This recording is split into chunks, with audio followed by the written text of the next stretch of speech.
Hey folks, welcome to InTheMoneyStocks.com, your leader in proprietary technical analysis, avoiding all the hype on Wall Street. This video will look at the markets and trading setups from Monday, February 6th through Friday, February 10th, 2012. And of course, our videos are always sponsored by Realtik.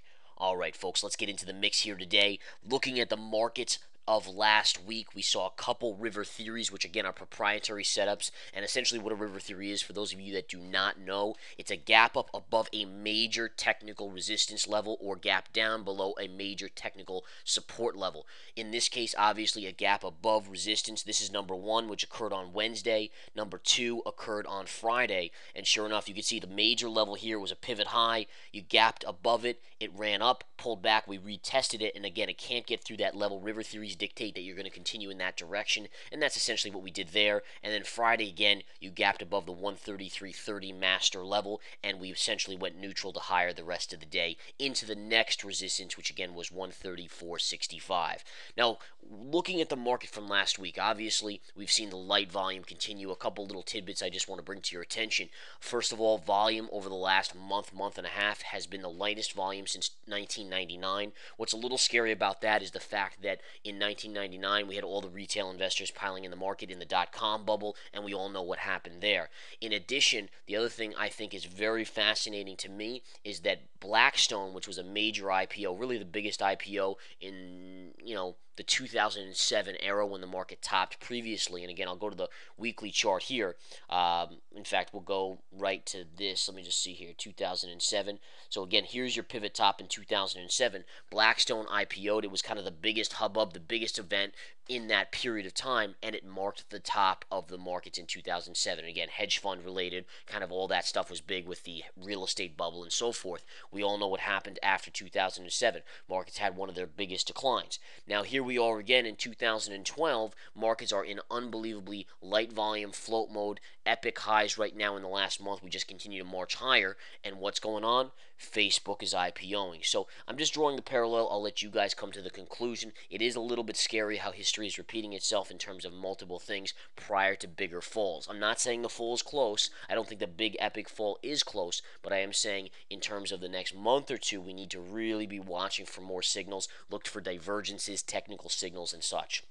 All right, next up, what I want to do is we'll go back to the intraday chart here. And again, folks, looking at last week from the 30th on, we opened right around the lows. If you go back a little bit further, we had hit the master level I'd given out previously, which was 133.30. You had about a 3.5 point pullback on the SPY. And since then, again, the markets have just marched higher. It's been a pretty impressive move up last week, essentially on two gap ups. I mean, that was it. Essentially two gap ups. We had the gap on Wednesday and the gap on Friday.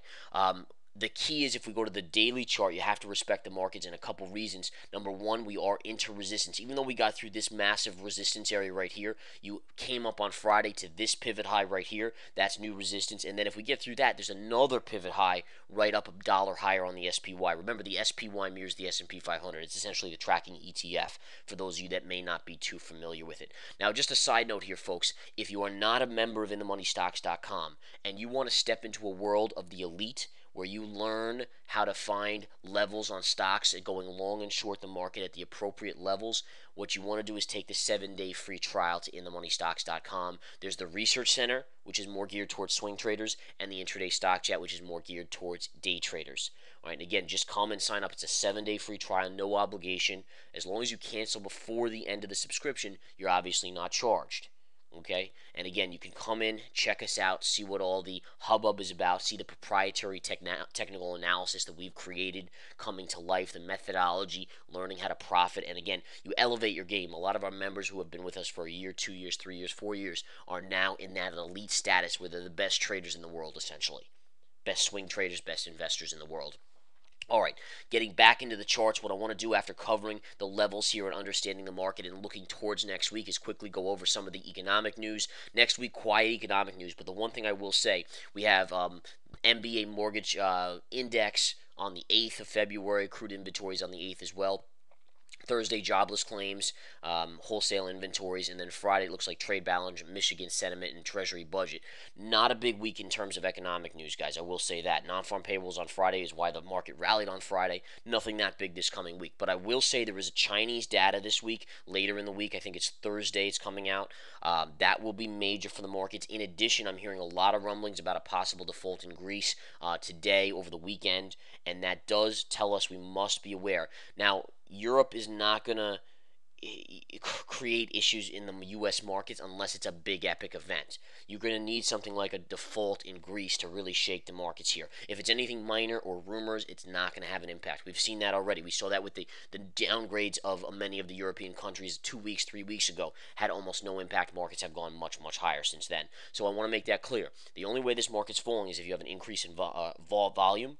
And if that volume increase occurs, it must be because it's only going to happen if there's a major event in Europe or out of China. China would have an impact, obviously, some really poor Chinese economic data. I believe it's the CPI, so it's inflation data, would be bearish if there's higher inflation in China, obviously, because the Chinese government would have to clamp down on it, which would mean they clamp down on growth, essentially, to purge that or drive that inflation number lower.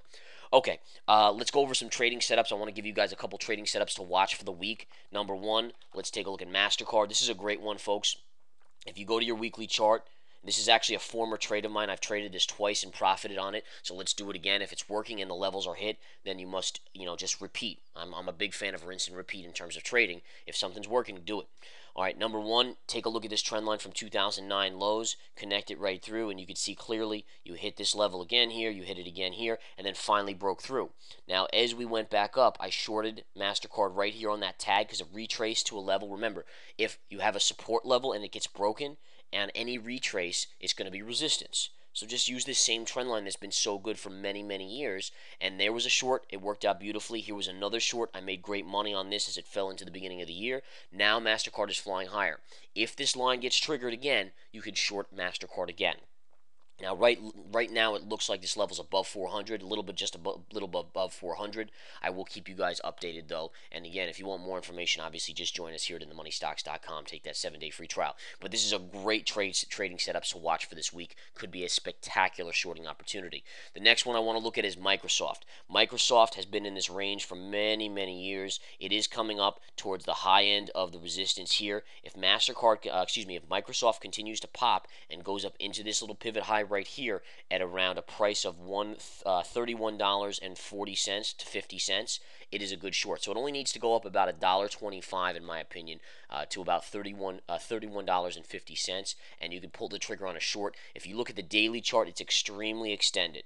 All right, this is the daily chart, and I can always zoom back and show you the level. You're into resistance here as well. I'm looking for a punch through that. If that occurs, this is your level on the daily chart on Microsoft MSFT. All right, and again, extremely extended, as you can see. If we zoom in, look at this move up Microsoft has had. So again, $31.50 looks like a good short. If it hits this week, I will be watching myself. Next up, Amazon. Amazon had poor earnings, and again, the stock got just crushed, but since then it's retraced. As soon as this market shows any weakness, Amazon is going to fall and fall fast. Think about a lion in the plains. It's stalking its prey, or it's stalking a herd of whatever, zebra, could be anything you want. Bottom line is, does the lion go for the strongest bull out there in the group or the weakest? They usually go for the weakest, right? The easiest kill. If you're looking to short something, don't short Apple, which is the strongest player. They had the best earnings this earnings season. Look for something like Amazon. Amazon looks great to me. What I want to see is a gap fill. You give me gap fill, I'm shorting this. All right, and gap fill in my book here, according to my charts, is around 194 and a quarter-ish. 194.50, somewhere around that level. So again, that's a trade setup for a possible short this coming week. In terms of long plays, I really don't have much because things are so extended on the long side. The one sector I kind of like this week is the solar sector, the Chinese solar specifically. Keep an eye on JASO. This thing had this monster pop, is retraced. It's kind of now floating on top of the moving averages. I like a chart like this. Also TSL. TSL's had a big pullback here and is now sitting right on these moving averages. As long as you stay above this 50 moving average on a closing basis, I like TSL this week. So those are some long plays. And then last but not least, keep a close eye on ABIO. This is a biotech A very small company. It's a small cap. I currently hold some shares myself, and the stock again has just been consolidating. Nice little base put in here, right around a buck. What I think is interesting about this stock is that the volume has increased. Look lately in the volume. All right, so someone's accumulating down here. Now, I don't know if it's, obviously there's a seller selling into it, so I don't know if that's positive or negative, but there may be something coming out in the not too distant future here on ABIO that will make it move. All right, again, the volume is telling of this because there's definitely extra volume. I mean, look back at the chart.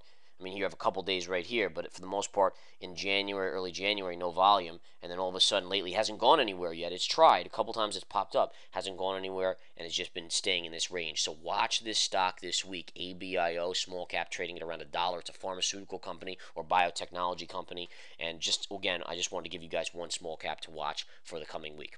Have a great afternoon, great evening. Enjoy the Super Bowl this weekend. Come join us here at InTheMoneyStocks.com. Take the 7-day free trial to the Research Center if you're a swing trader, or if you're a day trader, try out the intraday stock chat. Take care, guys.